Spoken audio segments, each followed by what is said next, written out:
കോട്ടയം കുമാരനല്ലൂരിൽ മകൻ അച്ഛനെ കുത്തിക്കൊന്നു. ഇടയാടി സ്വദേശി രാജുവാണ് മരിച്ചത്. പ്രതിയായ മകൻ അശോകനെ ഗാന്ധിനഗർ പോലീസ് അറസ്റ്റ് ചെയ്തു. പ്രതിക്ക് മാനസിക പ്രശ്നങ്ങൾ ഉണ്ടെന്ന് പോലീസ് പറയും.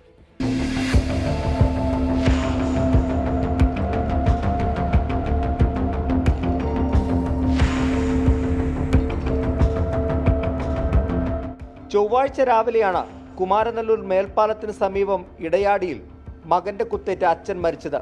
മാനസിക പ്രശ്നമുള്ള മകൻ അശോകൻ അച്ഛൻ രാജുവുമായി കലഹിക്കുകയും തുടർന്ന് കത്തി ഉപയോഗിച്ച് കുത്തുകയുമായിരുന്നു.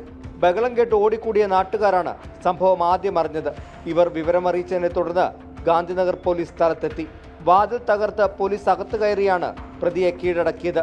രാജുവിനെ ഉടൻ തന്നെ ആശുപത്രിയിലേക്ക് മാറ്റിയെങ്കിലും ജീവൻ രക്ഷിക്കാനായില്ല. ഇതിപ്പോൾ പല പ്രാവശ്യം ഇവിടുന്ന് വിഷയം ഉണ്ടാക്കുന്ന നാട്ടുകാർ വിളിച്ച് പോലീസുകാരോട് പറയും 2 മാസം കൊണ്ടിടും, 3ാമത്തെ മാസം ഇറങ്ങി വരും, അടുത്ത മാസം വീണ്ടും പിന്നിടും.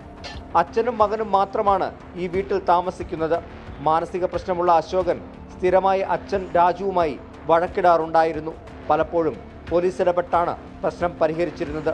പ്രതിയെ ചോദ്യം ചെയ്ത ശേഷം അറസ്റ്റ് രേഖപ്പെടുത്തി. രാജുവിന്റെ മൃതദേഹം മെഡിക്കൽ കോളേജ് ആശുപത്രിയിലേക്ക് മാറ്റി. 24 കോട്ടയം.